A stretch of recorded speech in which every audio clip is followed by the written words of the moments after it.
Muito boa tarde a todos e a todas. Muito obrigado pela vossa presença. Sejam bem-vindos a esta terceira conferência organizada pelo Instituto de Altos Estudos da Academia das Ciências de Lisboa, intitulado Uma Nova Ordem Mundial, Dinâmicas Emergentes e Desafios. Eu gostaria de cumprimentar todos os presentes e de apresentar as desculpas da senhora professora Salomé Pais, que hoje, infelizmente, não poderá estar presente. De qualquer forma, em nome da Academia de Ciências de Lisboa, eu cumprimento todos os presentes e hoje passaria diretamente a falar-vos da nossa terceira conferência.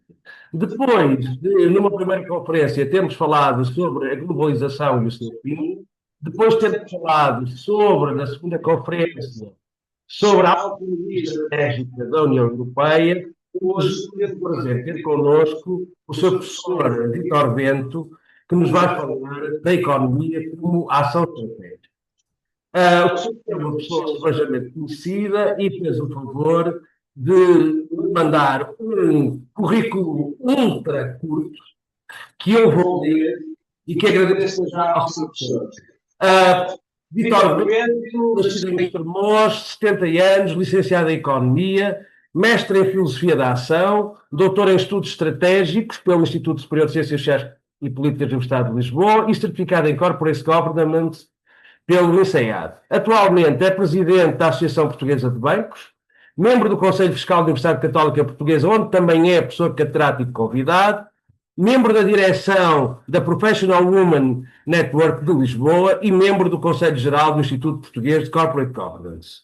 No passado, ocupou vários cargos executivos e não executivos em várias empresas, liderou a Direção-Geral do Tesouro e a Agência de Gestão de Dívida, o IGCP. Foi diretor do Banco de Portugal, participou em órgãos da União Europeia, representante de instituições oficiais portuguesas e foi administrador executivo da Autoridade Monetária de Macau. Foi também membro do Conselho de Estado entre 2009 e 2016. Lecionou em várias instituições universitárias e é autor de vários livros sobre economia, assuntos europeus e estratégia e comentador sobre assuntos de economia e finanças. Caríssimo Sr. Professor Vítor Bento, agradeço novamente. Como costuma dizer, the floor is yours, por favor. É um prazer ouvi-lo, muito obrigado. Faça o favor. Ora, muito obrigado, muito boa tarde também a todas e a todos.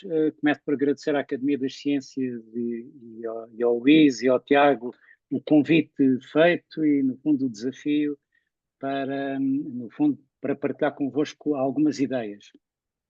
O tema que me foi proposto foi falar sobre a economia como meio da ação estratégica, enfim, que eu vou sintetizar em economia e estratégia, e vou fazer uma abordagem histórica, teórica, e depois no final, enfim, falarei em algumas coisas mais contemporâneas, mas depois espero que quando tivermos depois a oportunidade para perguntas e respostas, possamos entrar depois em campos mais práticos.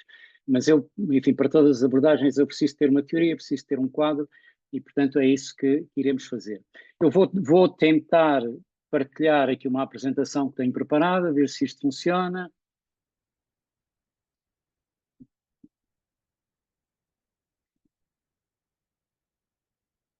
Ora bem, julgo que estarão a ver. Ok, portanto, parte do princípio que o silêncio significa que sim, que estamos a ver. E, portanto, este é o tema que eu vou abordar. Começando em termos muito gerais, a estratégia, nós podemos ter várias definições para a estratégia, não vamos entrar aqui nesse campo, mas seja qual for a definição que nós queiramos atribuir à estratégia, a estratégia na prática é a articulação do trinómio conhecido entre fins, meios e modos. E a articulação deste trinómio começa logo, enfim, por se perceber que os fins, a atribuição de fins é uma coisa da esfera da política, portanto é a política que atribui os fins da estratégia, da mesma forma que os meios são da esfera da economia. Por qualquer outra esfera que se queira procurar vai sempre bater a economia. E daí que daí a relevância da economia, porque numa estratégia qualquer, seja qual for a estratégia, aquilo que é o elemento fundamental deste trinómio, o elemento fundamental são os meios. Porque sem meios não há fins concretizáveis. Sem meios só pode haver aspirações. Portanto, para poder haver fins concretizáveis tem que haver meios. E, portanto, os meios, a edificação dos meios, depende da economia. Mesmo que haja outros campos pelo meio, nomeadamente o campo militar, a edificação de meios militares, mas a edificação de meios militares só é possível se houver economia. E, portanto, enfim, sintetizando numa ideia muito simples, podemos dizer que a economia é a infraestrutura essencial da estratégia. Agora, proponha-me fazer um pequeno relance histórico. Enfim, espero que não seja demasiado aborrecido, mas eu, quando era miúdo, tinha muito, enfim, o hábito, cada vez que acontecia uma coisa assim mais ou menos estranha, eu punha-me a tentar identificar as causas, a sequência de causas que tinham levado a esse acontecimento. Portanto, há sempre a causa imediata, mas depois o que é que causou a causa imediata? Enfim, fazia sempre um exercício de retroação até tentar descobrir a causa primária, e esse vício, de certa forma, ficou, e eu tenho sempre uma grande tendência para ir buscar a origem das coisas, nomeadamente à história, e por isso vou fazer um pequeno relance sobre a história, para ver a importância da economia, a emergência da economia e, como irão ver, a economia precede a política. Portanto, a economia criou as condições para a emergência subsequente da política. Vamos então a esse relance histórico. O Homo sapiens tem uma existência de cerca de 200 mil anos. Enfim, durante a maior parte desse tempo, muito pouca coisa aconteceu, é claro. Se nós condensarmos, houve coisa que aconteceu, começaram a haver instrumentos de pedra lascada, a descoberta do fogo, mas enfim, nada disso alterou muito significativamente a organização da vida humana.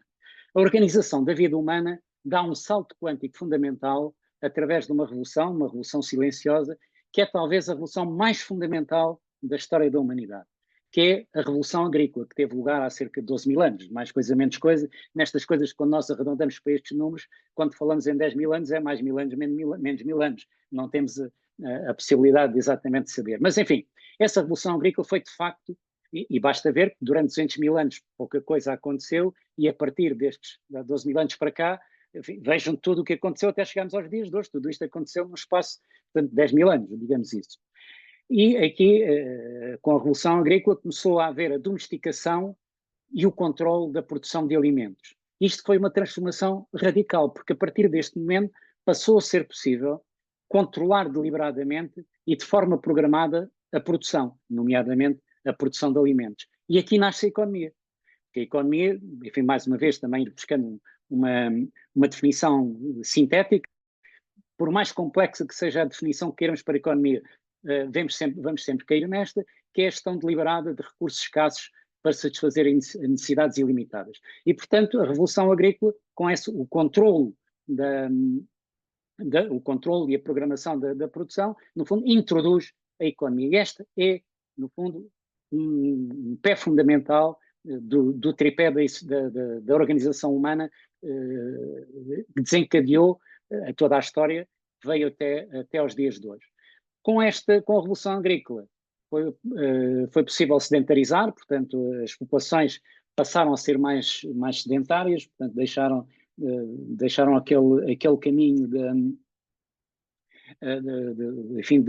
nomadismo, de andarem dos sítios onde havia comida, basicamente, onde havia recursos, mas portanto passaram a ficar fixadas, e o facto de se poder controlar a produção permitiu um crescimento demográfico inaudito até aí. É claro que nós hoje, se formos ver, digamos, as séries demográficas, nós não conseguimos ver um blip significativo nesses anos à escala da população que temos hoje, mas se nós nos cinzirmos apenas à escala da população dessa altura, há um salto qualitativo, há um salto quantitativo muito significativo no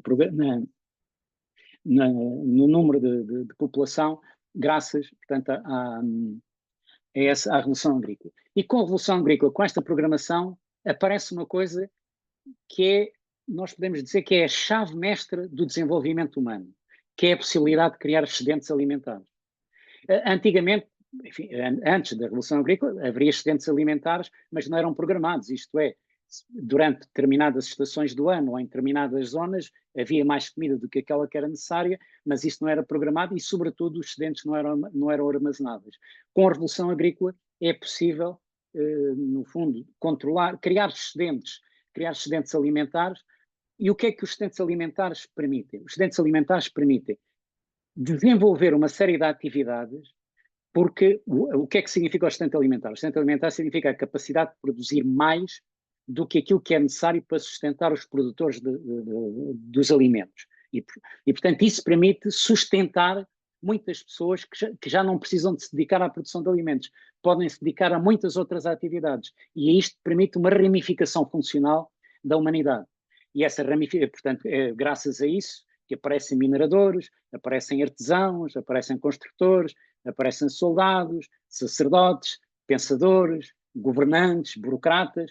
Eu costumo sintetizar dizendo que só há filósofos com o excedente alimentar. Portanto, os filósofos, no fundo, são uma consequência da Revolução Agrícola. E, da mesma forma que isto permite uma ramificação funcional, também criou uma complexificação e uma estratificação social. E é digamos, é este crescimento demográfico, esta complexificação que dá origem à política. Portanto, a necessidade de organizar e de ordenar a existência humana e, no fundo, como disse, portanto, de organizar e de ordenar. Portanto, é aí que nasce a política. Portanto, as condições económicas que explotaram um grande crescimento e uma grande complexificação da existência humana deu origem à política. Outro elemento que é fundamental a partir daqui é a produtividade, porque é a produtividade que vai determinar a dimensão do excedente alimentar. E, portanto, quanto maior for a produtividade, maior se dará o excedente alimentar, maior é possível, mais possível é sustentar mais atividades diversificadas. E, ao mesmo tempo, portanto, alimentar uma base de poder. E, portanto, o próprio poder das várias comunidades que se vão desenvolvendo a partir daqui vai decorrer muito da prosperidade que conseguem adquirir, e essa prosperidade depende da produtividade económica que conseguem atingir. Também nasce, neste contexto, nasce a conflitualidade, porque a partir do momento em que começa a haver sociedades mais prósperas do que outras, obviamente começa a haver uma competição, quer pelos recursos, quer pelas produções, portanto, e isso requer, por um lado, a necessidade de defesa de quem tem esses recursos e essas produções, e por outro lado, isto desencadeia a cobiça dos outros, porque através da conquista é a forma de poderem enriquecer rapidamente. E, portanto, esta conflitualidade que nasce também desta forma, porque a evolução humana, a evolução da humanidade não é feita como um todo. Enfim, como hoje muita gente anda a pensar, a humanidade nunca existiu como um todo. A humanidade como um todo é um conceito teórico, abstrato. Na realidade, todo o desenvolvimento humano foi feito através de comunidades separadas, cada uma, enfim, no seu território, no seu canto, com a sua cultura, com as suas características próprias. E, portanto, cada comunidade começa a haver diferenciais importantes de desenvolvimento, e isso suscita a cobiça daqueles menos desenvolvidos e, portanto, suscita a necessidade de se defenderem, outros a necessidade de tentarem conquistar, e aqui nasce a estratégia. Portanto, a estratégia nasce desta conflitualidade. A geografia teve um papel fundamental na diferenciação dos níveis de desenvolvimento que chegaram até nós. Os diferentes níveis de desenvolvimento dos diferentes povos, nomeadamente os que chegaram até nós, foram determinados muito enfaticamente neste momento originário e foram muito determinados pela geografia. E a geografia favoreceu muito o continente euroasiático. E porquê? Porque o continente euroasiático distribui-se horizontalmente através de uma mesma zona climática, de uma zona temperada, porque é uma zona favorável ao desenvolvimento de determinadas espécies e permite uma comunicação fácil. E, portanto, esta distribuição permitiu a rápida difusão, quer de espécies agrícolas, portanto, podiam passar de uns territórios para os outros, portanto, podiam ser copiados, dos animais domesticáveis e do conhecimento. Portanto, isso permitiu ter uma difusão de conhecimento ao longo de toda esta zona. E isto cria um círculo vicioso, porque esta região geográfica, sendo das primeiras a ter a revolução agrícola, a criar o excedente gera prosperidade, a prosperidade, com a tal ramificação funcional, permite o desenvolvimento tecnológico, por sua vez, faz aumentar a produtividade, mais excedente, e, portanto, isto cria um círculo vicioso, um círculo virtuoso de desenvolvimento. E isto cria um efeito cumulativo. E os historiadores estimam que o avanço desta zona geográfica, face às outras, é de cerca de 2000 anos. Portanto, como estão a ver, 2000 anos é fundamental, enfim, para explicar o que acontece hoje.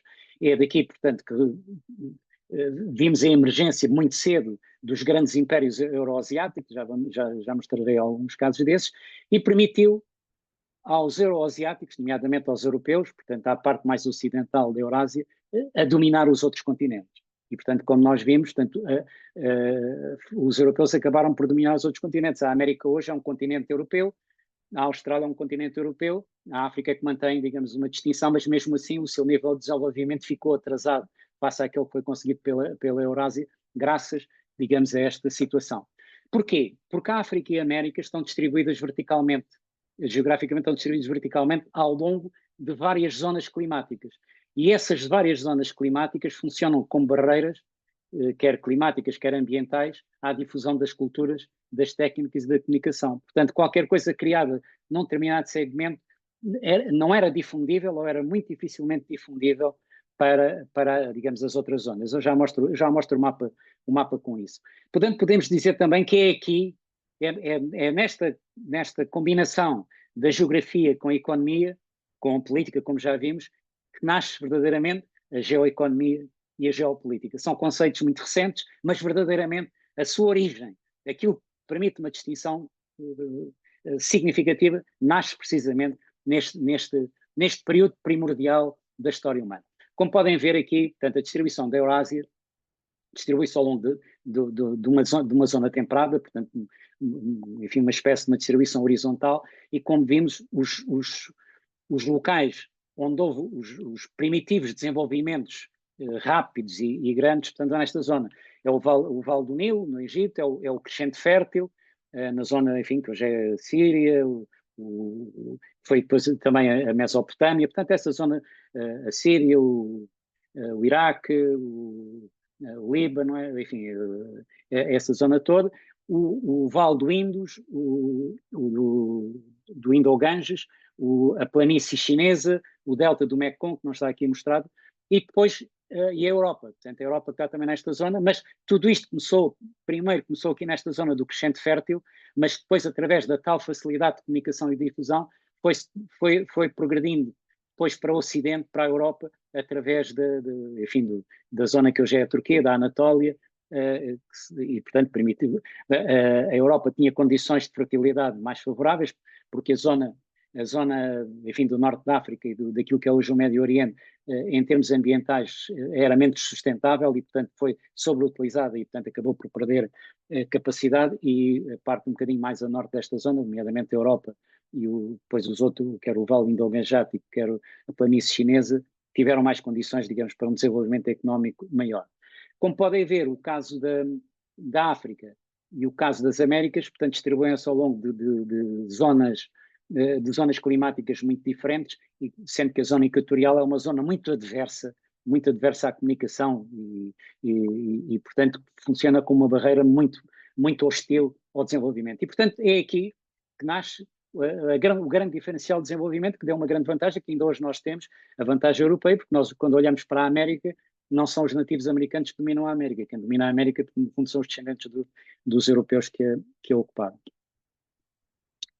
Depois, o outro grande salto quântico que ocorreu no desenvolvimento humano, mais uma vez uma revolução económica, foi a Revolução Industrial, no século XVIII, que funciona também, e insiste no termo de salto quântico, aqui expresso ao nível do progresso científico e tecnológico, permitiu uma exponenciação da produtividade e permitiu perceber que a riqueza pode ser gerada endogenamente. E, portanto, isto diminui a necessidade da cobiça e a necessidade da conquista, porque os países podem enriquecer através dos seus recursos endógenos, sem necessidade de conquista. Já não é necessidade de conquista, já não é necessário conquistar os outros para se tornar um país muito rico. E, assim, digamos, a capacidade industrial passou a ser determinante nos grandes conflitos bélicos. Já a Primeira e a Segunda Guerra Mundial, como alguns autores dizem, foi decidida tanto nos campos de batalha como nas fábricas e nos portos. Portanto, foram as condições económicas, no fundo, deram a vantagem determinante para os vencedores dessas guerras. E eu cito aqui uma frase que é atribuída ao almirante Yamamoto, o almirante japonês, e, enfim, um grande estratega, que quando, enfim, alguns estrategas na altura no Japão pensaram em declarar guerra aos Estados Unidos e, no fundo, convencidos que poderiam submeter os Estados Unidos, ele alertou que o Japão teria condições para ganhar batalhas, mas nunca poderia ganhar, a não ser que a ganhasse em poucos meses, nunca teria condições para ganhar a guerra, precisamente porque a disparidade de poder económico e industrial entre os dois países era avassaladora e, portanto, o Japão não teria hipótese de ganhar essa guerra. Também a Guerra Fria, mais uma vez, a Guerra Fria foi decidida no campo económico. Em termos militares havia paridade, provavelmente até com supremacia do lado soviético, mas aquilo que decidiu a vitória da Guerra Fria foi no campo económico. A União Soviética não conseguiu acompanhar a competição económica e, portanto, a sua economia colapsou, e colapsando a economia, colapsou o regime político. Colapsando o regime político, no fundo, teve um colapso estratégico. Ora bem, portanto, este é o tal relance histórico que eu queria fazer, e agora vamos entrar na economia como teatro estratégico propriamente dito.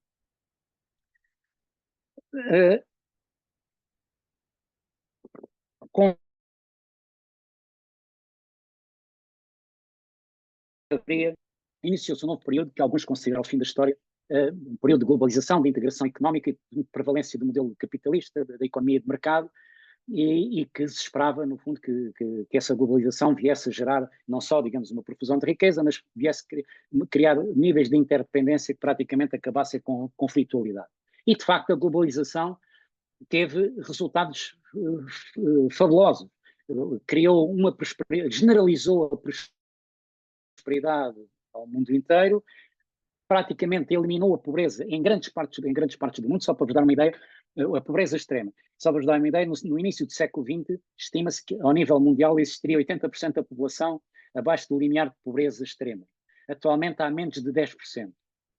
Portanto, foi de facto um resultado notável, mas também outra coisa que a globalização trouxe foi uma redistribuição significativa do poder económico. Como podem ver aí, o Ocidente, considerando aqui o Ocidente, os Estados Unidos, a Europa Ocidental e incluindo o Japão, perdeu cerca de 20 pontos percentuais no peso da economia mundial, e esse peso foi ganho pela Ásia, sobretudo pela China. E, portanto, isto há uma alteração fundamental enfim, no poder económico a nível mundial. O Ocidente desindustrializou-se, transferindo a base industrial basicamente mais para o Oriente. Como podem ver, os gráficos que estão aí que apresentam a distribuição do emprego por os três vários setores: o setor agrícola a azul, o setor industrial a laranja e o setor dos serviços. Perdão, peço desculpa.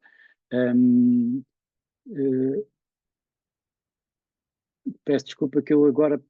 Não, portanto, o azul é o Ocidente... Peço desculpa agora que eu agora perdi-me.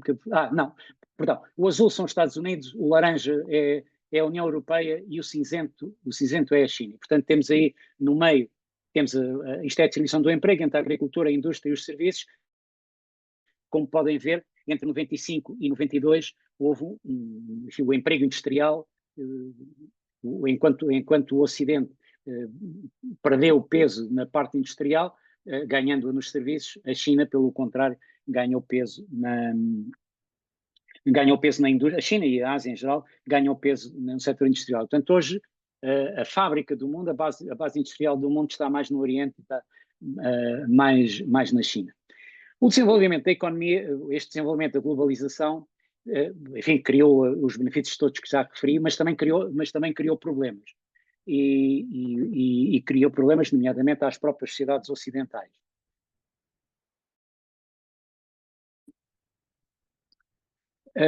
Porque trouxe ganhadores e perdedores, mas depois aquilo que acabou por acontecer foi que as condições de vida das populações passaram a ser mais determinadas pelas condições de equilíbrio da economia global, daquilo que se passava na economia global, do que pelas escolhas políticas que eram feitas no seio das várias sociedades políticas. Portanto, as escolhas democráticas, se quisermos, contavam menos para as condições de vida das pessoas do que contava, digamos, a economia global. Portanto, houve uma perda do poder político, se quiser. Portanto, houve uma subposição da economia à política na determinação das condições de vida das pessoas. Ao mesmo tempo, e também como consequência disto, e no fundo agravando este problema, As pessoas, enquanto tal, passaram a fazer escolhas inconsistentes. As pessoas, atuando enquanto consumidores, exprimiam determinado tipo de preferências, nomeadamente comprar os produtos mais baratos, que levavam, digamos, à preferência de produtos que eram produzidos noutras geografias. Mas quando votavam, quando escolhiam como cidadãos, quando iam votar, escolhiam a proteção de direitos laborais, a proteção de uma série de condições que acabavam por retirar competitividade na competição global e, portanto, os cidadãos queriam mais igualdade, mais direitos, mas enquanto consumidores escolhiam os equilíbrios que acabavam por afastar dessas condições políticas e por fazer prevalecer outras condições. O que deu origem, quer dizer, que acirrou aquilo que Dani Rodrigues chama o trilema, o trilema da globalização, e que estabelece que é impossível conciliar estes três objetivos. O objetivo da soberania nacional, da integração económica e da democracia, não é possível conciliar estes três objetivos ao mesmo tempo. Só se podem conciliar 2 a 2. Os países não democráticos não tiveram dificuldade em conciliar a soberania com a integração, porque não podiam prescindir da democracia. Os países democráticos ficaram numa situação complicada, porque quiseram manter os três elementos, portanto, na prática, quiseram conciliar o inconciliável. E, querendo conciliar o inconciliável, acabaram por criar uma teia de contradições da qual nasceram os movimentos populistas. E, portanto, os movimentos populistas vão acabar, direto ou indiretamente, por forçar a resolução do trilema, forçando a abdicação de um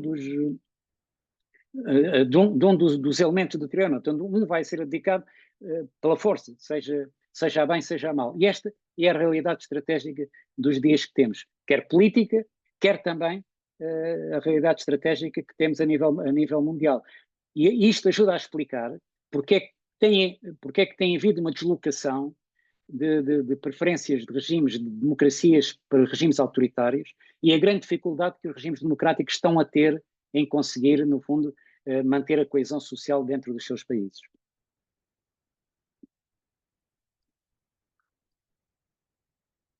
Ora bem, a Guerra Fria, como sabem, portanto, criou um mundo unipolar.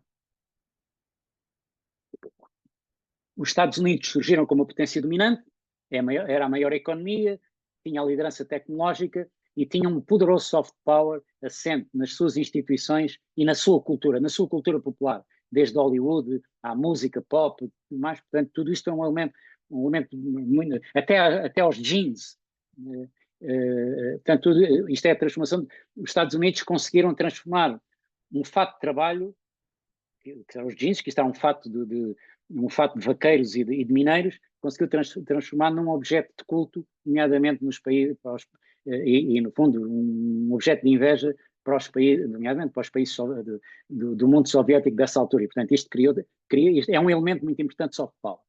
E, portanto, na base disso, os Estados Unidos definiram as regras da governance mundial. E isto viveu-se um período, tanto que alguns autores, nomeadamente Fukuyama, considerou como o fim da história. E, portanto, houve muito este convencimento que se tinha chegado ao fim da história. Mas a globalização, entretanto, nestes anos todos que decorreram desde o fim da Guerra Fria, fez emergir a China como o grande challenger. A segunda maior economia, enfim, se medirmos em paridade de poderes de compra, já é a primeira, mas vamos deixar, digamos, esses preciosismos, está a caminho do primeiro lugar, consegue emular tecnologicamente os Estados Unidos, há setores tecnológicos onde a China tem liderança, tem um enorme poder financeiro que utiliza para ganhar influência no resto do mundo e, portanto, tem vindo a obter uma crescente influência nos vários continentes, um bocadinho fora daquilo que é o nosso radar comum, mas de uma forma já muito, muito palpável. Enfim, também a Rússia aparece, mas a Rússia não é propriamente uma grande potência, a Rússia é, sobretudo, um estabilizador regional. A sua economia não tem capacidade de sustentar as ambições que lhe são atribuídas, tem a capacidade nuclear, obviamente, que é herdada do tempo soviético, mas a capacidade nuclear basicamente potencia uma destruição mútua, não garante o domínio, não é um instrumento que sirva para garantir o domínio, sobretudo o domínio alargado e persistente. Ainda a propósito de poder financeiro, a China é o maior credor mundial e os Estados Unidos são o maior devedor mundial, em termos absolutos. Em termos de PIB não, mas em termos absolutos são o maior devedor mundial. o que significa, entre outras coisas, que enquanto a China financia o seu aparelho militar com recursos próprios, os Estados Unidos financiam o seu aparelho militar com dívida. Enfim, isto fazendo consolidação de contas. Mas cria uma vulnerabilidade. E em 2010, na altura, o chefe de Estado-Maior-General das Forças Armadas, o chairman do Joint Chief of Staff, o almirante qualquer coisa Milken, numa conferência que andou a fazer pelo país, dizia que a maior ameaça estratégica que os Estados Unidos tinham era a dívida pública, porque isso limitava a expansão do poder militar. Ora bem, o que é que, portanto, os Estados Unidos estão a ser desafiados pela China, portanto, no fundo temos aqui uma emulação pela liderança, ou pelo menos pela co-liderança.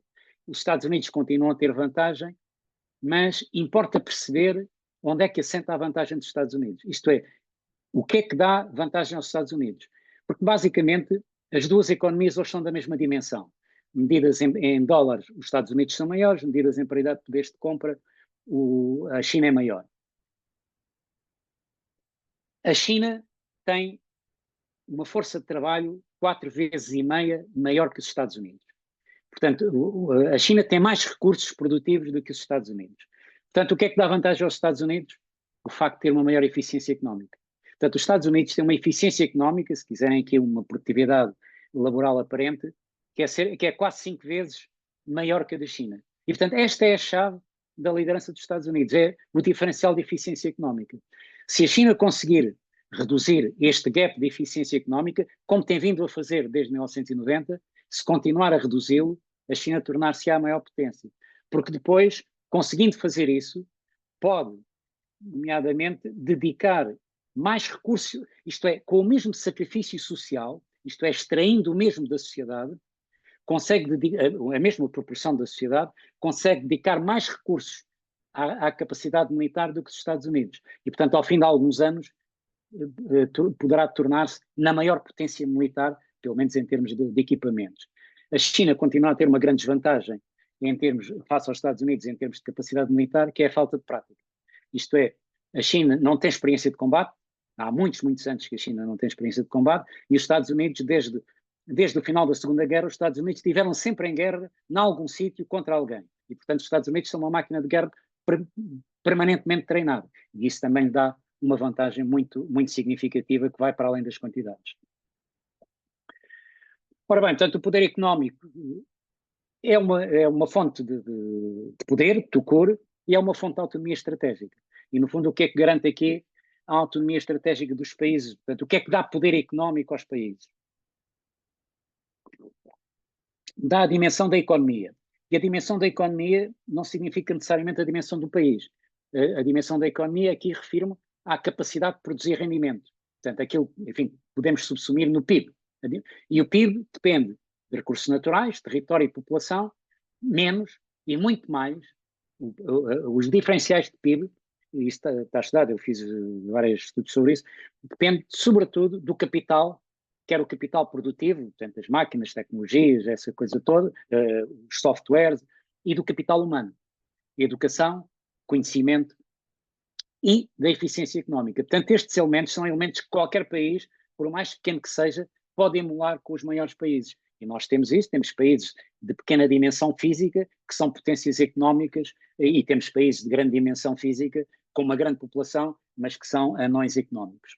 Depois também, aquilo que dá poder económico é a inserção nas redes de comércio tecnológicas. Portanto, isso permite, por um lado, alavancar a própria capacidade económica, o que é particularmente vantajoso para os pequenos países. Portanto, os pequenos países podem, a partir do comércio, ganhar uma escala produtiva que de outra maneira não tinham e, portanto, ganhar mais eficiência e ter acesso a recursos que não têm internamente. É claro que a inserção nas redes de comércio é uma faca de dois gumes. Cria poder de alavancagem, mas cria dependências. E, portanto, essas dependências têm que ser geridas. Portanto, cria vulnerabilidades. Se deixar ficar demasiado dependente, nomeadamente determinados clientes ou determinados ou de determinados fornecedores, portanto, obviamente, fica-se nas suas mãos. E depois, quando chegamos às perguntas e respostas, e acho que se vai falar nas tarifas, vou dar um exemplo interessante a propósito disso, onde a dependência se inverteu face àquilo que nós estudamos classicamente nos cursos de economia, verificamos que aqui o grau de dependência virou-se o bico ao prego. Também a inserção em redes tecnológicas são importantes, mas também a inserção em redes tecnológicas implica a dependência de quem controla as redes tecnológicas. E, portanto, quem tem a capacidade de ter economias de escala e economias de rede tem uma vantagem de controle, e essa vantagem de controle é muito, muito significativa, porque é controle desde a informação a controle a controle de praticamente tudo. Até o conhecimento que é adquirido através dessas redes dá um poder diferencial muito grande. E o terceiro elemento importante no poder económico é a poupança, no fundo a capacidade de gerar riqueza financeira. Porque a poupança gera riqueza, a riqueza gera capital que permite investir mais e gera autonomia. A falta de poupança leva a menos investimento, a dívida, a cedência de propriedade, são obviamente elementos de dependência. E, portanto, que obrigam a que as escolhas fiquem subordinadas a interesses dos outros. E quando as escolhas ficam subordinadas aos interesses dos outros, perde-se a autonomia estratégica. Temos o nosso exemplo, o nosso e não só, mas o exemplo que tivemos quando foi da bancarrota e da necessidade de resgate financeiro, vimos como nós tivemos que nos submeter às preferências dos outros na gestão das nossas próprias coisas. Estou a tentar acelerar.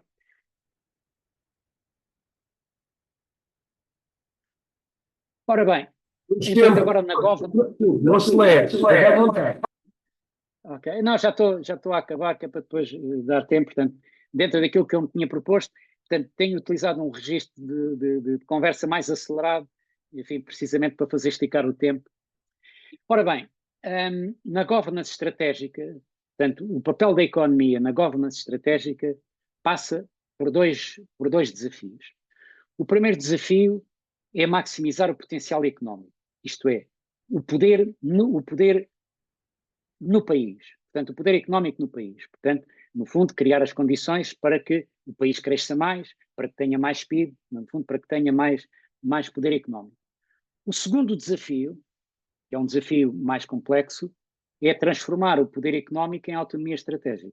Ou seja, assegurar que o poder económico existente no país funciona como poder do país, que as duas coisas não são a mesma coisa.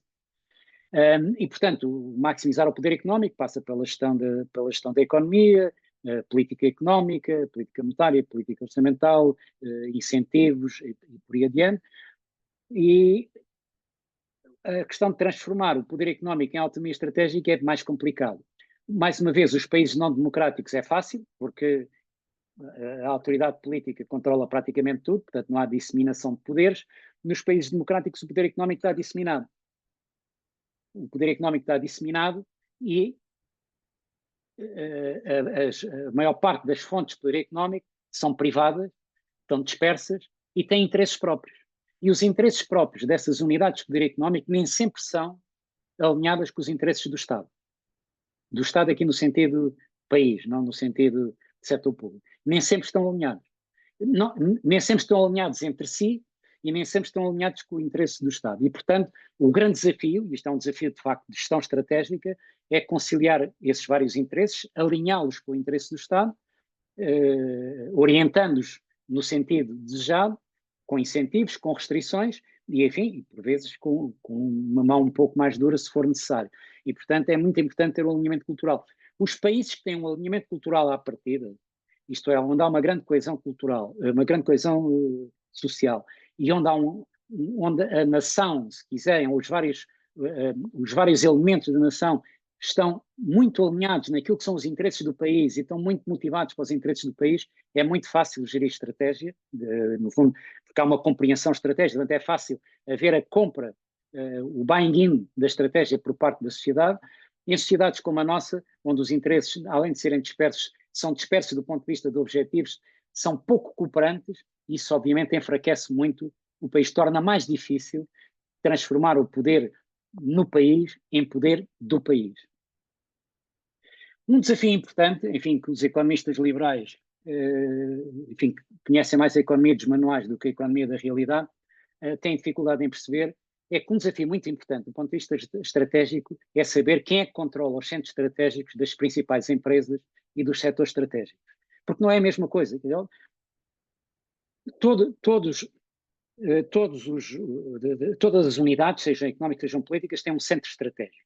E esse centro estratégico tem objetivos próprios e objetivos alinháveis. E as empresas, ou o capital, se quiserem, o capital é abstrato. Não? O capital é abstrato, o capital é apátrida. Mas o capital não funciona sozinho, o capital não anda sozinho, o capital é movimentado por pessoas, é gerido por pessoas. E as pessoas têm alinhamentos, as pessoas têm preferências, as pessoas pertencem a grupos, as pessoas pertencem a comunidades, as pessoas têm interesses estratégicos. E, obviamente, quando um centro económico está localizado num país possa ter país que possa ter um interesse divergente, ou isto está localizado no país B, o país B tem um interesse divergente com o país A, é óbvio que o centro estratégico da empresa que opera no país A, mas o centro estratégico que está no país B, está alinhado com os interesses do país B e, obviamente, é um desafio para quem está no país A. E, portanto, é importante.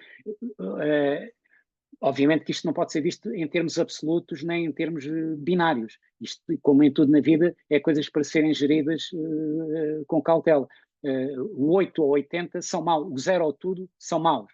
Portanto, o equilíbrio, alguns pelo meio, digamos, o importante, porque o capital estrangeiro traz, além de trazer capital propriamente dito, que é importante, traz conhecimento, traz tecnologia, traz processos, traz tudo isso, e portanto é bom. No fundo, se quiserem um exemplo médico,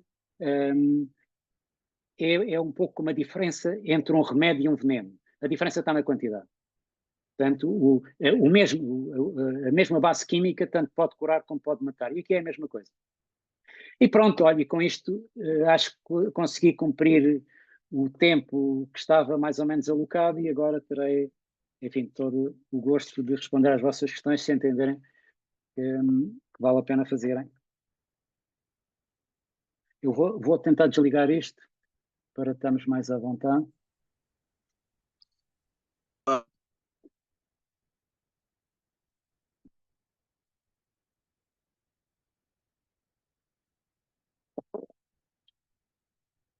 Ok. Estão a ouvir agora? Estão a ouvir? Ou não? Sim. Estão a ouvir agora. Pronto. Então estão a ouvir então? Sim ou não? Ok. Então pronto. Muito obrigado, Sr. Professor. Foi uma intervenção extremamente interessante e eu gostaria de desafiar a audiência a colocar questões. Eu ainda não tenho hoje nenhuma mão levantada. Portanto, quem quiser, por favor, aceitam-se voluntários.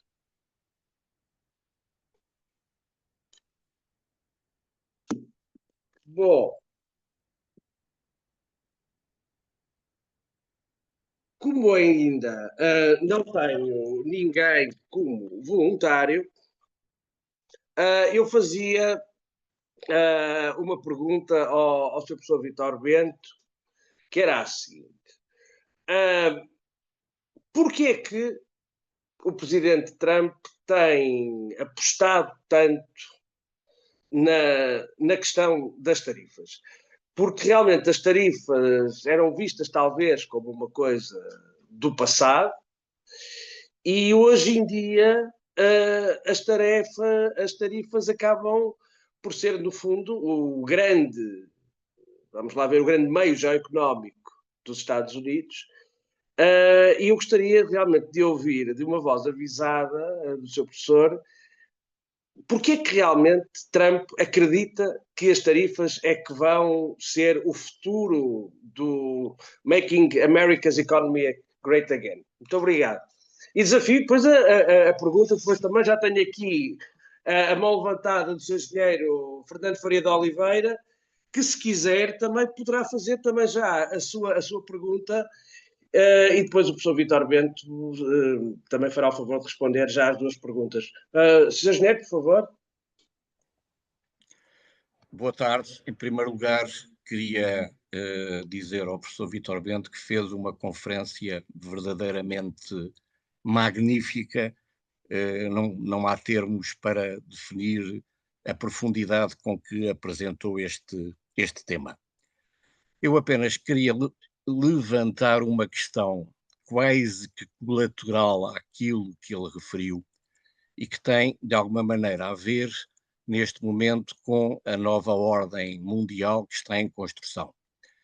E como ele referiu, e bem, tem dois pilares fundamentais, que são os Estados Unidos e a China, tem um pilar secundário apenas com poder militar, mas não com a mesma dimensão dos anteriores, que é a Rússia. A Europa apresenta-se ainda, de alguma maneira, como uma potência económica, mas falta-lhe ser potência militar para ombrear com os Estados Unidos e a Rússia. Mas eu queria perguntar ao professor Vítor Bento como é que ele vê uma quarta potência, que não é económica, que não é militar, que nem sequer é neste momento política, mas que está num estado de expansão enorme, praticamente em pelo menos 2 continentes, que é o mundo islâmico. O mundo islâmico, através da imigração, da sua emigração, vai tomando posições cada vez mais significativas na Europa, com um crescimento da população islâmica muito superior ao crescimento da população branca, e em África também vai cada vez mais expandindo a sua influência e expandindo através, basicamente, da religião, mas sabe-se bem que a religião é apenas para o caso do mundo islâmico, que tem financiado brutalmente todo este movimento, vai tomando posições também no mundo.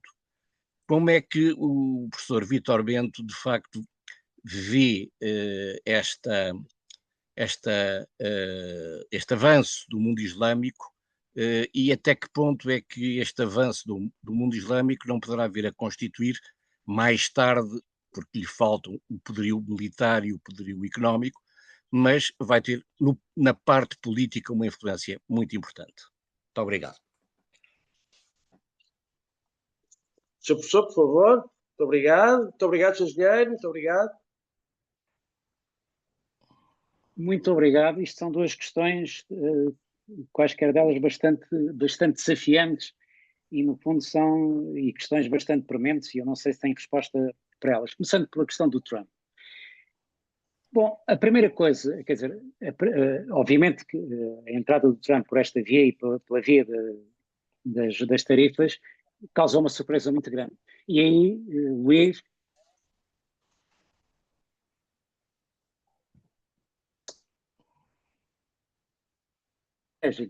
isto é aquilo que por definido mais liberal do mundo, o país, no fundo, que é o centro da economia de mercado, viesse, no fundo, exprimir-se desta maneira. Portanto, este é o primeiro facto. O segundo facto, associado com este, isto é casuístico, é uma política de impulso ou tem uma estratégia por trás. E essa é uma coisa que eu acho que ainda não se conseguiu perceber devidamente se é uma política de impulso.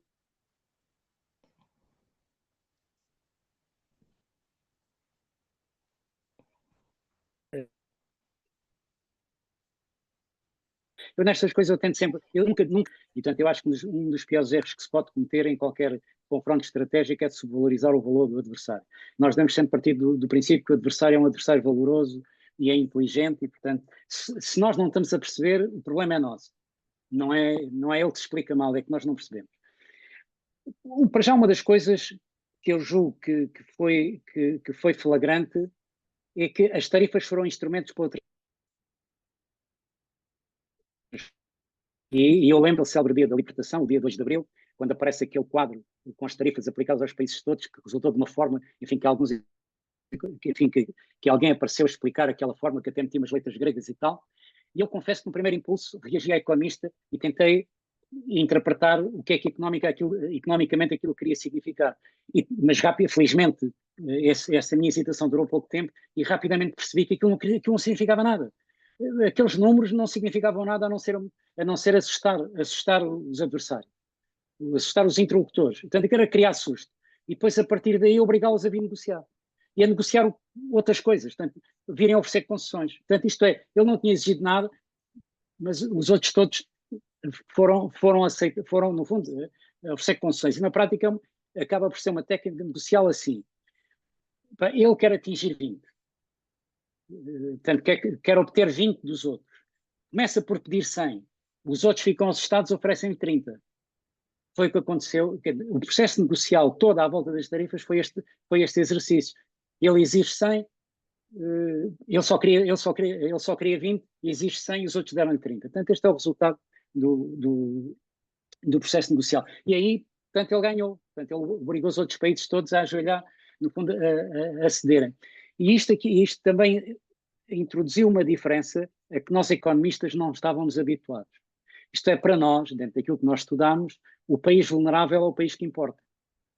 Portanto, o país que é vulnerável estrategicamente é o país que importa, porque se fecharem a torneira, fica dependente. Isto aqui aconteceu exatamente o contrário. Quem ficou dependente eram os países que exportavam. Isto é, sendo o maior mercado do mundo, os Estados Unidos sendo o maior mercado do mundo, e este dia que é a parte fundamental, não tendo dificuldades de acesso a financiamento, isto é, tendo os países que precisam dele a financiá-lo voluntariamente e quase gratuitamente, portanto, no fundo, dispondo do dinheiro para poder comprar o que quiserem, acabou por criar os países exportadores é que descobriram que a sua própria sustentabilidade estava de tal forma dependente do mercado americano que se tornaram, portanto, dependentes. Isto é, não obstante ter o poder de serem exportadores, portanto, terem uma maior capacidade de produção, tornaram-se, não, já eram, mas nós ficámos a perceber e eles ficaram a perceber, incluindo a Europa, convém não esquecer, que se tornaram dependentes dos Estados Unidos. Que resultado é que isto vai dar? Eu acho que ainda é cedo para se perceber, portanto, obviamente que o instinto economista é dizer que isto vai correr mal, que isto vai gerar inflação nos Estados Unidos, e ao gerar inflação nos Estados Unidos, isto vai corroer, sobretudo, a base social de apoio do Trump. Porque a base social de apoio do Trump é que precisa de comprar os produtos baratos que vêm da China e que vêm dos vários países, e, portanto, poderão vir a ser os mais afetados, pela inflação que as tarifas irão provocar. Portanto, esse poderá ser um ponto. Outro ponto pode ser é que isto leva à criação de empregos nos Estados Unidos, porque aquilo que muitos países já estão a reagir, e isso no fundo era um dos grandes objetivos, se quisermos ver isto como uma grande estratégia, um dos grandes objetivos era que o investimento industrial aumentasse nos Estados Unidos para que os Estados Unidos reganhassem base industrial. E já toda a gente está a oferecer para investir nos Estados Unidos. Portanto, no fundo, para ir recriar a base industrial nos Estados Unidos. E, portanto, para criar empregos. E este é um elemento que, mais uma vez, os economistas em geral falham. Porque nos livros de economia não há pessoas. Nos livros de economia só há abstrações funcionais das pessoas. Há os consumidores, há os trabalhadores, há os aforradores, há os investidores. Tudo isto são abstrações funcionais. E, portanto, não há o fecho em pessoa. E, portanto, uma situação que melhora a vida dos consumidores, se levar ao despedimento dos trabalhadores, significa que as pessoas que trabalham e consomem deixam de ter o rendimento para poder beneficiar daquilo que os consumidores vão beneficiar. Isto é, enquanto consumidores, deixam de ter os meios financeiros, os rendimentos obtidos enquanto trabalhadores, para poder beneficiar dos tais preços mais baratos. Portanto, esta é uma parte do círculo que ainda não está fechada e, portanto, o tempo vai dizer qual destes dois lados é que vai prevalecer do ponto de vista político. Não nos esquecemos, o interesse do Trump é político. Aliás, como qualquer dirigente político, o interesse, acima de tudo, é político. E, no fundo, é assegurar que a base de poder que estabeleceu vai ser uma base de poder duradoura. Não vou aqui discutir, enfim, se quer ter um terceiro mandato ou não, isso são discussões que não interessam para aqui, poderão interessar no outro caminho, mas pelo menos que aquela base, que a revolução dele é uma revolução ideológica, não se esqueçam disso. Não é apenas uma revolução económica. É uma revolução ideológica, uma revolução ideológica muito importante no sentido daquilo que está a abanar. Enfim, não sei, Luís, se isto satisfaz, no fundo, a dúvida. Se não, voltarás a ela se quiseres. Muito obrigado. Engenheiro Ferreira de Oliveira, a sua questão é mais complicada, digamos, é até porque entramos aqui num terreno que é um terreno minado, onde nem sempre se pode falar à vontade, não é? Vamos lá ver o que é que eu posso... Se quisermos, o mundo islâmico, enfim, numa nutshell, muito simplificadamente, é um mundo medieval com petróleo. Isto é, culturalmente, politicamente, tem as estruturas do mundo medieval, só que é muito rico graças ao petróleo. E, portanto, tem muito dinheiro, tem um poder económico muito grande. Mas é uma estrutura medieval até do ponto de vista da organização política. A grande vantagem que a Europa, o Ocidente, teve na sua evolução política foi que a partir de determinada altura, e a determinada altura isto foi também um processo cumulativo, que terá começado provavelmente com Santo Agostinho. Aliás, em verdade começa ainda no Evangelho com a cena do templo, quando Jesus, quando é questionado a propósito da moeda, porque é que estava a figura da moeda, porque é que estava a figura do César e não, se ele era rei, ou se Deus era rei, porque é que estava a figura de César, e ele responde que dai a César o que é de César, a Deus o que é de Deus.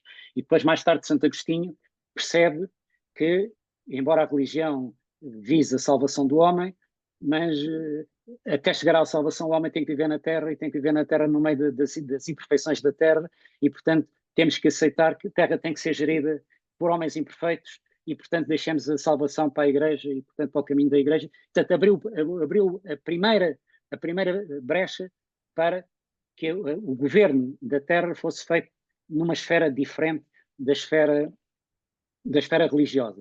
Isto depois é avançado pelo Papa Geládio II, quando começa, digamos, o conflito com os imperadores do Império Romano-Germânico, cria também a teoria das duas espadas, do poder espiritual que pertence ao Papa, do poder imperial, do poder terreno que pertence ao imperador, mas daqui depois pretende extrair a ideia de que o poder espiritual domina o poder temporal, mas, enfim, tudo isto vai criando a abertura para se estabelecerem duas linhas de evolução, o poder espiritual e o poder terreno. E, enfim, com o tempo, o poder terreno autonomizou-se. E, portanto, o poder político libertou-se do poder espiritual e, portanto, é, digamos, um poder independente. E, portanto, o caminho da salvação, cabe à Igreja, é da esfera pessoal ou da esfera, no fundo, das crenças. O mundo medieval não conseguiu fazer isso. O mundo islâmico não conseguiu fazer isso. O mundo islâmico continua a ser um compacto político-religioso. Não há separação entre a política e a religião. Portanto, a política, o direito, a religião são um compacto. E, portanto, o poder tem que servir a religião. E, portanto, desse ponto de vista, além de que depois houve outra consequência muito grande, o Islão, no início foram países muito avançados culturalmente. No século IX, X, nomeadamente se forem ver, a Ásia Central era um polo de desenvolvimento avançadíssimo. A zona da Ásia Central avançadíssima, mesmo aquela zona do Iraque, da Síria, foram zonas muito avançadas. Isto travou quando, numa querela interna dentro da religião muçulmana, por volta do século XI, prevaleceu a tese de um filósofo ou teólogo, Al-Ghazali, que se impôs que não era possível discutir as verdades reveladas. E, portanto, as verdades reveladas não eram suscetíveis de interpretação. Só podiam ter a interpretação literal que era dada no momento da revelação. E isto congelou, digamos, o progresso, a possibilidade de progredir, porque se ficou preso, digamos, ao entendimento daquela altura. Enquanto, por exemplo, no mundo cristão, a própria Bíblia é interpretada à luz dos tempos modernos, à luz do conhecimento que se foi acumulando, no mundo islâmico isso não é possível. E portanto, como o engenheiro dizia, do ponto de vista demográfico, portanto, tem uma vantagem muito grande, portanto, face ao Ocidente, e portanto literalmente, digamos, é uma ameaça existencial desse ponto de vista, que é do ponto de vista cultural. O Ocidente tem mais poder militar, aliás, como se vê no próprio Médio Oriente, quando um país com 10 milhões de habitantes, obviamente com 10 a 15 milhões de habitantes, obviamente com muito apoio ao Ocidente, consegue manter em xeque, digamos, todos os outros países à sua volta. Mas, no meio disto, a parte mais preocupante é que a Europa, em vez de lidar com o mundo com o realismo, e o realismo não tem que ser uma coisa confrontacional, é apenas perceber a realidade com as chaves de leitura da realidade, continua num mundo demasiado idealista a pensar que a humanidade é um todo e a humanidade não é um todo. A humanidade é uma abstração, portanto, somos todos, se quiserem em termos religiosos, somos todos filhos de Deus, mas cada um na sua casa. Não sei, Engenheiro Pereira de Oliveira, se isto dá resposta àquilo que queria. Por favor, Sr. Engenheiro, esteja à vontade.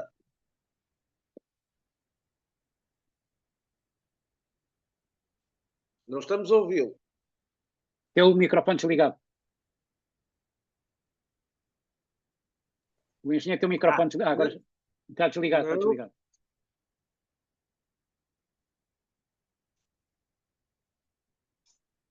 Tá? Talvez agora sim, Pronto, já agora consegui. sim. Okay. Já consegui. Estava difícil de encontrar. Não, de alguma maneira responde. A minha maior preocupação é o avanço populacional do mundo árabe na Europa. Pronto, isto, como disse muito bem, é um tema muito complicado, muito difícil, mas nós sabemos que neste momento, mesmo politicamente, o mundo islâmico já está a ter um peso muito significativo no Reino Unido, por exemplo, e em vários outros países, Holanda, Bélgica, Norte da Europa, etc. O crescimento dos muçulmanos na Europa é muito maior do que o crescimento dos europeus.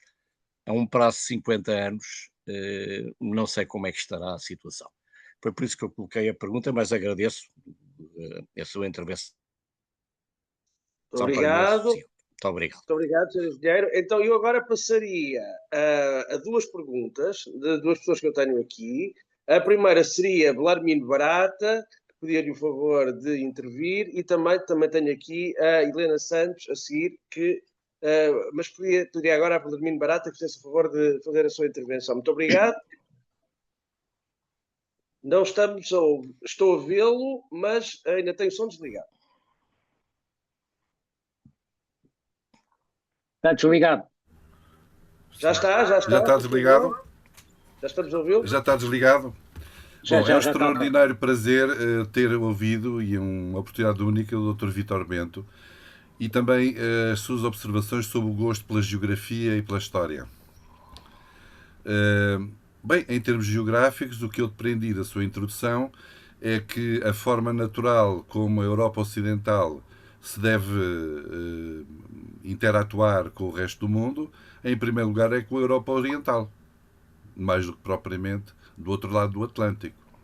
Portanto, estamos na mesma zona temperada, tivemos uma origem comum, pertencemos ao mesmo continente euroasiático, etc. Mas nós sabemos, eu adoro uma data e adoro um objeto que é a Torre Eiffel. Nós sabemos que desde que há a Torre Eiffel, desde a exposição de 1890, esse ano, em termos económicos, é extraordinariamente importante, porque é a primeira vez que os Estados Unidos são a maior potência económica mundial. É exatamente desse ano. E o que é muito interessante na política americana é o que fazer e a constância permanente das decisões tomadas, em que provavelmente nós, neste momento, com o Presidente Trump, estamos a ter uma descontinuidade importante. Mas desde 1890, os americanos puseram a questão de que fazer com o seu enorme potencial económico. E, obviamente, foram-se confrontar com os impérios existentes na altura e hesitaram, até 1916, a participar na Primeira Guerra Mundial. Digamos, o isolacionismo americano é quebrado nessa altura, com a intervenção na Primeira Guerra Mundial, onde eles, em uma questão de meses, estão no partido vencedor e, ao contrário do que queriam, que era a destruição do Império Britânico, eles vão primeiro afrontar a destruição do Império Alemão, derrotado na Primeira Guerra Mundial. E vai-se confrontar ainda com a frota, a enorme frota da maior marinha do mundo, que eram os ingleses, e com os outros impérios, nomeadamente o francês. Bom, o que é que interessou aos americanos em 1916, quando vieram para a Europa aplicar os seus enormes recursos e as suas possibilidades? Curiosamente, aquilo que se interessaram do desmembramento do Império Alemão, não é? E da derrota da Primeira Guerra Mundial, foi uma área muito rica que os americanos não, que os alemães, com a cumplicidade dos 5 papas vaticanos, dos 5 papas alemães vaticanos, que terminou no Pio XII, já na Segunda Guerra Mundial, que era, esses papas viam na Alemanha os sucessores legítimos do Sacro Império Romano-Germânico, e havia uma região em particular que eles se interessaram do ponto de vista económico, que foi a Ucrânia.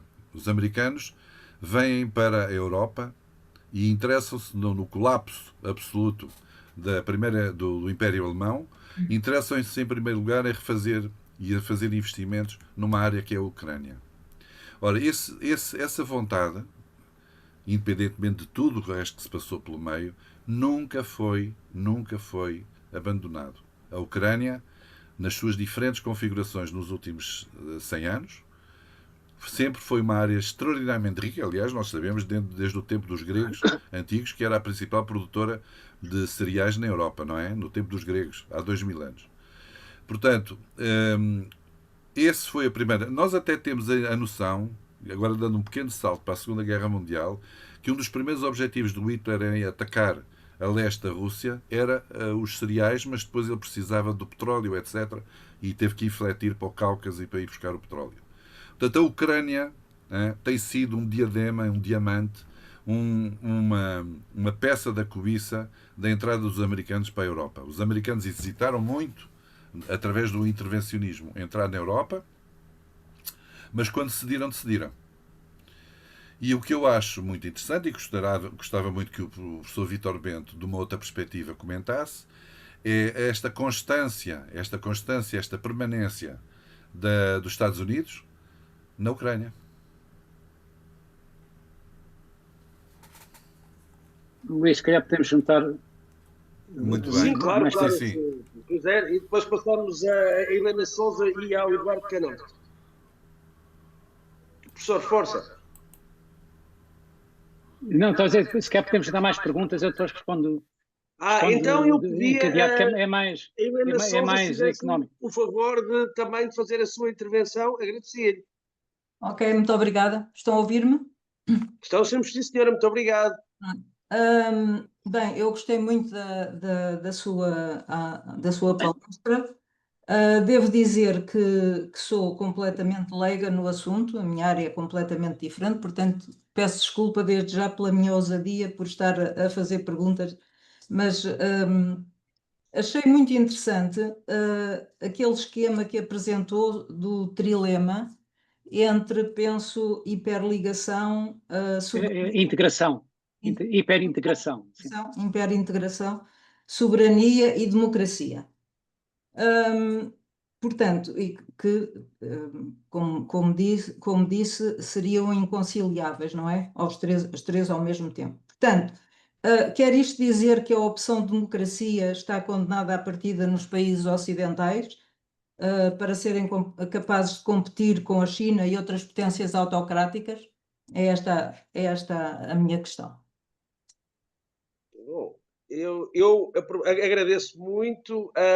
Eu também agora aproveitaria para pedir ao Eduardo Canastro, meu aluno de Relações Internacionais, que fizesse o favor de fazer a sua intervenção para também trazermos os nossos jovens para este mundo, que eu incentivo realmente a vossa participação e agradeço muito a sua disponibilidade. Eduardo esteve sempre presente em todas as sessões desde o princípio. Eduardo, a palavra é sua, força.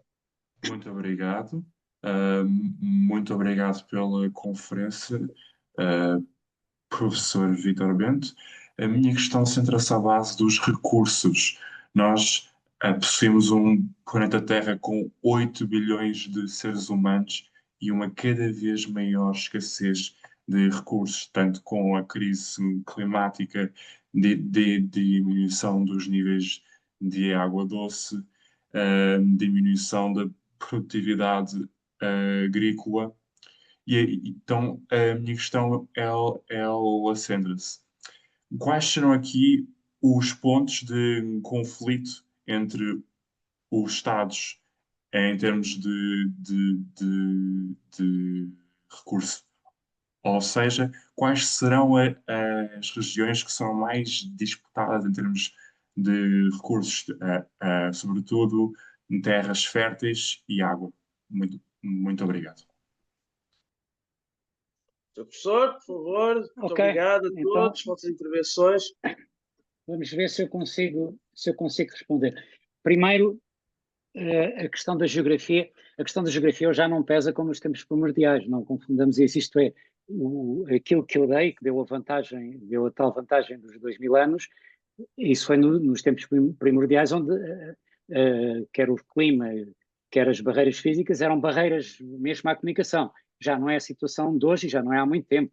Aliás, o simples facto dos europeus terem chegado à América significa que essas barreiras já foram transpostas. Portanto, hoje não há propriamente barreiras geográficas que impeçam o desenvolvimento e, portanto, a comunicação é uma comunicação muito... Enfim, o mundo hoje está unificado desse ponto de vista, o mundo está unificado, portanto, não há provavelmente barreiras geográficas e, portanto, haverá outros interesses que mandarão mais às aproximações do que propriamente a geografia. Há vizinhos próximos que provavelmente vão ser mais inimigos do que, enfim, amigos distantes, mas que mantêm, digamos, uma aliança mais permanente. Ponto 1. Ponto 2. Relativamente aos Estados Unidos, convém não esquecer que os Estados Unidos, do ponto de vista estratégico, são uma ilha. São uma grande ilha, mas são uma ilha. Isto é, os Estados Unidos têm mar por todo lado, enfim, depois tem o México e o Canadá, mas o Canadá, como o Sr. Trump tenta afirmar repetidamente, conta pouco, ou pelo menos é visto como uma extensão dos Estados Unidos, portanto, basicamente está protegido naturalmente. E, portanto, o interesse estratégico dos Estados Unidos, do ponto de vista defensivo, isto é, o interesse noutras regiões, é o mesmo que o Reino Unido sempre teve face à Europa. O Reino Unido, portanto, a mentalidade de ilha é muito mais perceptível, o seu interesse estratégico, e por isso as dificuldades que o Reino Unido tem com a União Europeia, o seu interesse estratégico sempre foi em nunca deixar consolidar um poder dominante no continente europeu. Porque um poder dominante no continente europeu era uma ameaça.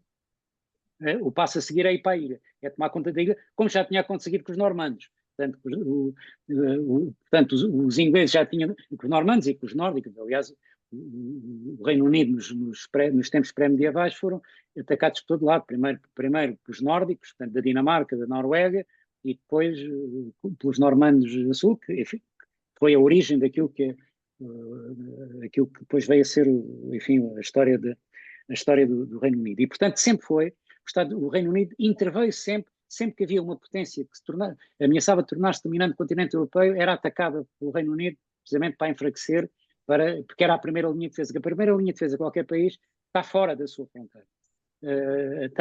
É nunca deixar o inimigo chegar à sua fronteira. Essa é a questão fundamental. Essa é a grande questão da Rússia, sobretudo atualmente, é essa. Portanto, isto é, não pode deixar ter aquilo que considera como os adversários na sua fronteira, porque daí para a frente depois o caminho é fácil, sobretudo se for uma planície. Portanto, esta é a abordagem estratégica dos Estados Unidos. Portanto, os Estados Unidos, quando vieram intervir nas duas guerras mundiais, foi precisamente para evitar que se consolidasse uma potência suficientemente forte na Europa que depois pudesse atravessar o mar e chegar à ilha. E, portanto, se fosse uma ameaça para a ilha, porque convém não esquecer que a Alemanha declarou guerra aos Estados Unidos na Segunda Guerra Mundial, no tempo do Hitler, portanto, a Alemanha declarou guerra aos Estados Unidos. Portanto, esta é a visão. Relativamente à questão da Ucrânia, eu confesso, aí não sei o suficiente de história pormenorizada, sei muito por alto. A Ucrânia foi sempre disputada pelos vários impérios que a circundam, desde a Suécia à Lituânia, Polónia, a Alemanha, a Polónia, portanto a Polónia já disse, a Áustria, portanto foi sempre disputada por esses territórios todos, e a própria sobrevivência da Rússia em determinada altura foi assegurada numa batalha decisiva disputada em território ucraniano, que foi a Batalha de Poltava, que derrotou o exército sueco, portanto, senão, hoje em dia, provavelmente faria parte da Suécia, provavelmente. Porque aquilo é uma planície, e é uma planície que é de fácil circulação para qualquer dos lados, além da fertilidade que referiu muito bem, portanto, aquilo é o celeiro de quem se quiser, e aliás, a sua importância, nós hoje ligamos-lo mais ao Ocidente, Mas se formos às origens, a sua ligação era mais ao Oriente, nomeadamente ao Império Romano do Oriente. E, portanto, a grande ligação e as vias de comunicação, que a origem, enfim, dos que vieram a dominar, quer a Rússia, quer a Ucrânia, vieram enfim, dos países nórdicos, da Noruega, vieram daí, e depois comunicavam através dos rios, do Volga e tudo mais, até chegar, que era a sua grande ambição, até chegar a Constantinopla, a chegar ao Império Romano, com o qual, além de os invejarem, colaboraram, tiveram gente muito importante lá, que era de origem nórdica, tiveram a guarda pretoriana do Império Romano do Oriente, era nórdica, e portanto, e daí que a própria religião importada acabasse por ser a ortodoxa e não a cristã. Portanto, foi ortodoxo, foi a conversão, foi a conversão deliberada, estudada, não foi apenas um ato de fé, foi um ato estratégico quando o imperador, eu agora não me lembro o nome dele, Vladimir qualquer coisa, que se converteu, digamos, à religião do imperador romano do Oriente, e o que aquele conjunto, no fundo, procurava emular era criar uma cidade que fosse uma alternativa, no fundo, a Constantinopla, no fundo, que fosse uma outra grande metrópole ali. Portanto, foi sempre uma zona muito, como disse, uma zona muito disputada. E hoje continua a ser. Nós agora temos uma visão muito específica porque as nossas memórias são muito curtas. Quer dizer, para nós a história da Ucrânia começou há 3 anos. E, portanto, a ideia toda que nós temos da Ucrânia foi construída há 3 anos para cá.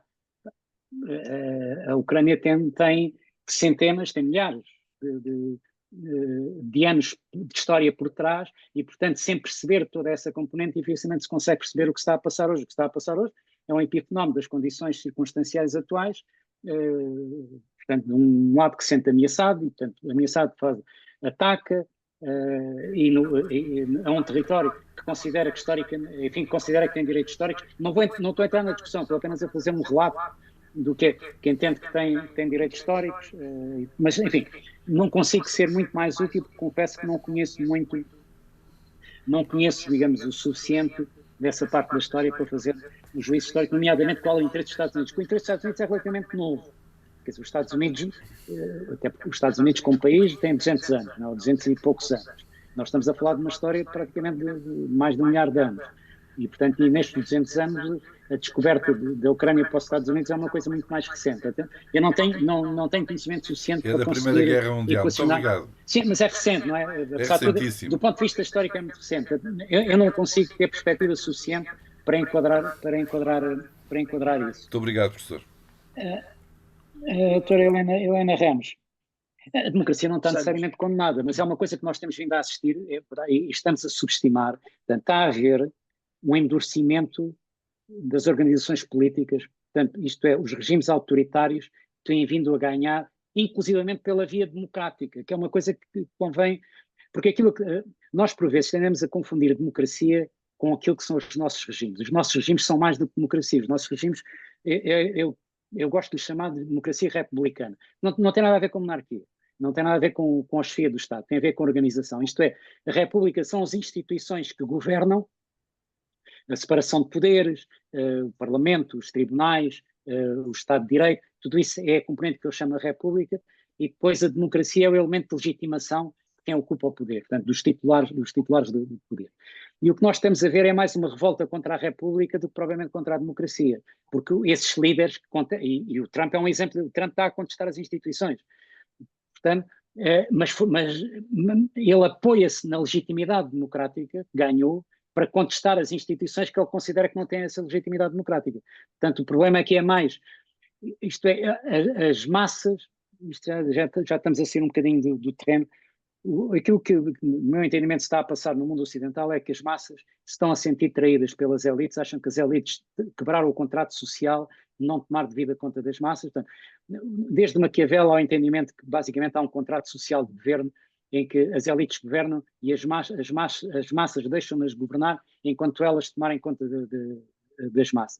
E que esse contrato terá sido quebrado, as elites passaram a governar para o seu próprio interesse, enfim, nada que Aristóteles não tivesse já avisado, e, portanto, as massas estão-se a revoltar e revoltam-se utilizando um instrumento democrático elegendo alguém que se rebela, no fundo, contra as instituições republicanas. Esta é a minha interpretação da eleição do Trump. Também, todas as revoltas das massas nunca foram lideradas por um homem das massas, foram sempre lideradas por alguém renegado das elites.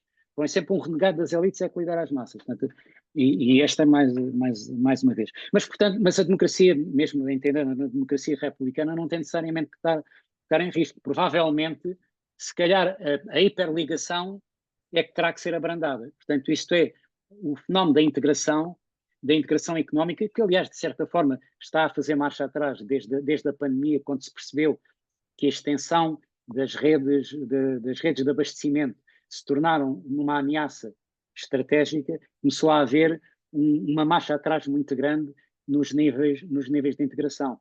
Porque uma das coisas que a pandemia mostrou foi uma contradição entre dois conceitos económicos muito importantes e que os economistas foram esquecendo pelo caminho, que é a eficiência e a eficácia.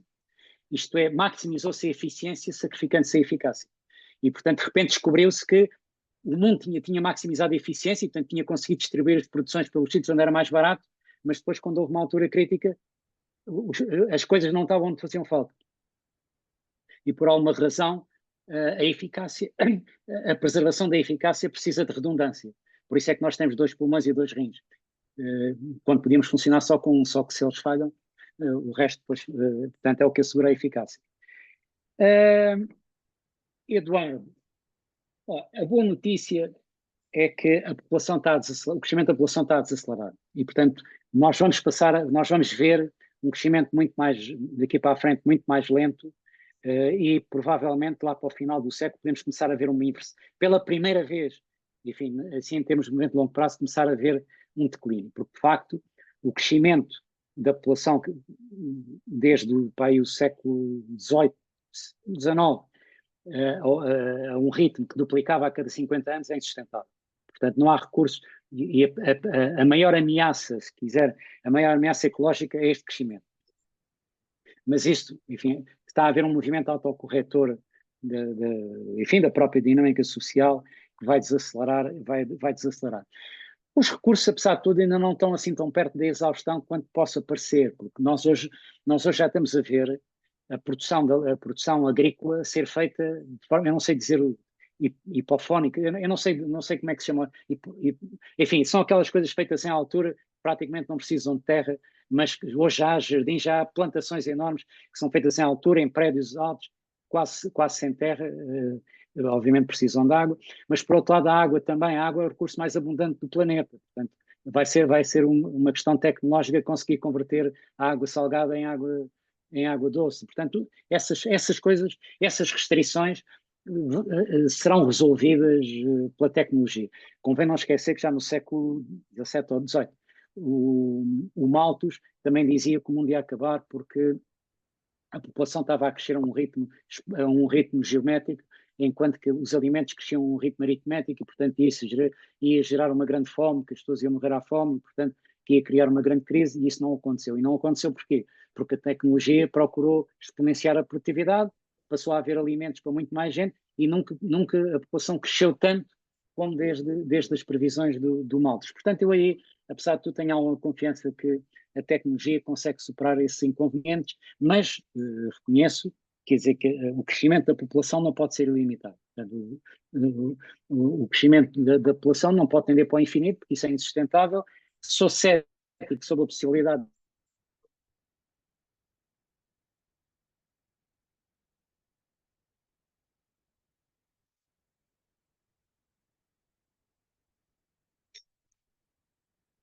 gente acredita nisso, portanto, antes de se exaurir. Ok, muito obrigado, professor. Temos mais alguma questão? Desafio a audiência a colocar mais questões.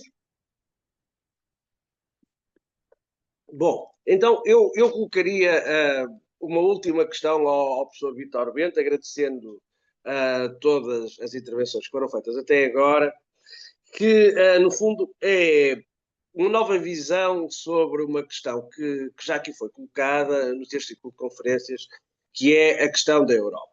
Ou seja, no relatório Draghi, o professor Mário Draghi diz-nos que nós temos um problema que o professor Vítor Bento fala de falta de produtividade da Europa. Ou seja, que existe um gap de produtividade entre o que os americanos conseguem ter.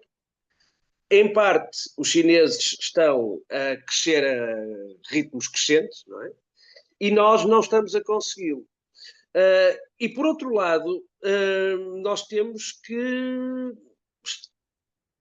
nos tornar autónomos em termos estratégicos, bom, o professor muito bem falou, mas, por outro lado, a Europa tem tido uma grande desvantagem do seu ponto de vista da diferenciação, do meu ponto de vista, ou seja, enquanto que os americanos e os chineses conseguem ter uma inovação disruptiva, nós na Europa temos uma evolução na continuidade, não é? Nós não conseguimos aparecer com produtos absolutamente novos para satisfazer novas necessidades, com novas tecnologias. Nós o que temos conseguido é fazer evoluir as tecnologias que já têm há alguns anos. Portanto, eu gostava de ouvir da parte do professor Vítor Bento, se fosse possível, qual é a sua perspectiva sobre, efetivamente, estas questões da produtividade e das vantagens competitivas da Europa em termos económicos, porque eu vejo-nos, em termos militares, cheios de problemas, não é? Porque realmente temos muito pouca capacidade militar em comparação com os três grandes domínios geoestratégicos. Falava-se que a nossa grande força estava na economia, mas isso talvez fosse uma grande verdade até há 10 anos atrás. Agora eu tenho as minhas dúvidas. O que é que lhe parece? Ok, isso é um desafio interessante e eu vou começar com uma anedota. Enfim, não sei se isso é fácil de compreender por não economistas. Os economistas têm uma abordagem, enfim, do ponto de vista metodológico, que é tipo silogístico, portanto, é um conjunto de suposições dos quais depois se derivam, enfim, um conjunto de deduções, portanto, se retiram uma série de deduções e, portanto, normalmente nessa base depois funcionam os modelos, depois os modelos são testados e portanto, a sua maior ou menor adesão à realidade valida ou não valida os modelos. E a história enfim, é uma missão científica que anda, enfim, vai para um continente qualquer, suponhamos que é a África, seja o que for, e às tantas estão no deserto e a única coisa que têm são 2 ou 3 latas de comida, mas não têm nada com que as abrir. Não há nada, não tem instrumento nenhum, não tem coisa nenhuma, só tem as latas. E obviamente que as mãos não são suficientes para abrir.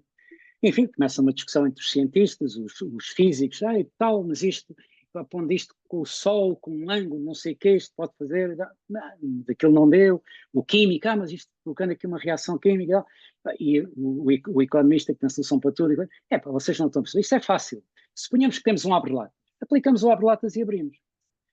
E esta história é um pouco, aquilo, a Europa para mim é a história do abre-latas. Quase todos os problemas com que a Europa se confronta resolve-os com suponhamos que temos um abre-latas. E, portanto, cria uma hipótese e, com base nisso, resolve o problema. Por exemplo, a Europa supõe que tem um mercado único.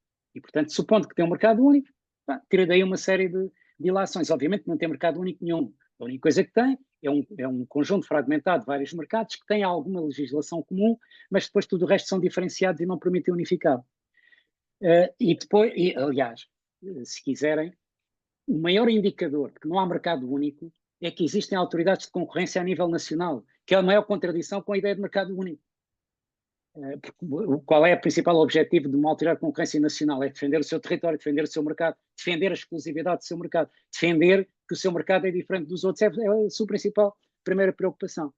E depois entramos na história da concorrência. A política de concorrência seguida pela Europa nos últimos anos é um dos principais responsáveis pelo atraso tecnológico e de inovação que a Europa tem. Porque nunca se permitiu ter empresas com dimensão suficiente para poder competir a custos marginais com as grandes empresas dos grandes concorrentes americanos e chineses. Porque se achou sempre que tinha uma posição dominante e havia uma posição dominante no seu mercado. E, portanto, nunca deixaram crescer para criar as economias de escala necessárias para poder concorrer, digamos, com os outros. Nos Estados Unidos ninguém se preocupou com o crescimento da Google, o crescimento da Apple. fosse o que fosse, e portanto hoje dominam o mundo e hoje andamos todos a depender deles. A mesma coisa, digamos, com muitas das empresas chinesas. Portanto, essas são as vulnerabilidades. Outro exemplo enfim, das ilusões europeias, uma das coisas que a Europa também nunca conseguiu criar foi o mercado de capitais integrado. A Europa queixa-se muito dos Estados Unidos, a Europa poupa mais que os Estados Unidos, e temos inclusivamente o paradoxo que as empresas europeias se financiam com poupança europeia no mercado dos Estados Unidos, porque a Europa não tem mercado de capitais propriamente dito. E, portanto, durante muitos anos havia o grande objetivo que era criar o mercado de capitais único, o single capital market, que obviamente falhou, não existiu. Aliás, para terem ideia do que é o mercado de capitais, uma vez fizeram uma apresentação, para mim foi elucidativa, e como uma imagem vale mais que mil palavras, era mais ou menos assim. O mercado de capitais dos Estados Unidos, imagina uma folha A4, branca, com meia dúzia de quadrículas, que são as instituições do mercado de capitais. O mercado de capitais europeu é a mesma folha A4, mas de papel quadriculado. Portanto, para verem logo o grau de complexificação. Mas, portanto, como não conseguiram criar um mercado de capitais, o que é que fizeram? Mudaram-lhe o nome. E agora o grande desafio é Savings and Investment Union. No fundo é a mesma coisa, só que mudaram o nome. É como aqueles vendedores de carros em segunda mão, que põem o conta quilómetros a zero, que é para, ou põem o conta quilómetros a zero, ou reduzem não sei quantos, que é para o carro parecer mais novo. E, portanto, a Europa vive nestas ilusões, e, portanto, não consegue ter uma abordagem suficientemente integrada e unificada aos problemas. Porque, do ponto de vista estratégico, a Europa não é um ator estratégico. A Europa são 28 atores estratégicos. Porque cada Estado é um ator estratégico. E, portanto, não há uma ação estratégica da Europa. Aliás, se quiserem ver, viram todos, provavelmente, quando houve aquela romaria que foram à Casa Branca a propósito da guerra da Ucrânia, agora recentemente, quando foram lá todos, aquilo era uma romaria. Aquilo mostra que não há Europa, quer dizer, foram 7 ou 8 em fila indiana, que aquilo até do ponto de vista de visibilidade é confrangedor, 7 atrás parecia, digamos, a galinha-mãe com os pintos, atrás do líder, mas era uma fila indiana, não havia, digamos, um ator europeu que dialogasse com o ator americano. E, portanto, cada um depois dá a sua posta de pescada, e, portanto, não há propriamente... E essa é a grande fragilidade da Europa, portanto, não consegue criar dimensão para poder criar soluções de escala. Aliás, eu estou aqui a ver uma nossa versão, nós temos tido muito esta conversa e eu estou convencido, hoje já começa talvez a ser possível, mas até há pouco tempo, com a política de concorrência que existia, o projeto Airbus não tinha hipótese de existir. Não tinha hipótese de existir. Com a política de concorrência que vivia até há pouco tempo, que aquilo é um elemento de cooperação, que viola, são concorrentes a trabalhar em conjunto. E, no entanto, é uma das áreas onde nós temos capacidade de competição com os americanos e com os chineses, é na construção aeronáutica. Não sei, enfim, se isto responde ao teu desafio. Não é muito otimista, mas é um bocadinho. Isto é aquela posição, é um pessimista aberto à esperança. Isto é, acho que pode sempre haver solução e temos que insistir que as coisas não estão... Quer dizer, porque se nós nos conformarmos com o que existe, não vamos mudar nada. Se nós acharmos que está tudo bem, não vamos mudar nada. É a história do copo meio cheio. Eu não gosto da história do copo meio cheio. Porque quem acha que o copo está meio cheio, não precisa de o encher. Portanto, a sua referência é o meio cheio. Quando quem acha que o copo está meio vazio, a referência é encher o copo. Quer dizer, o entender que o copo está meio cheio, a sua referência é o copo vazio. Portanto, até estar vazio está tudo bem. Quem acha que o copo está meio vazio, a referência é o copo cheio. Portanto, temos que voltar a encher. Para mim, o copo é sempre meio vazio. Muito bem. Muito obrigado, Sr. Professor.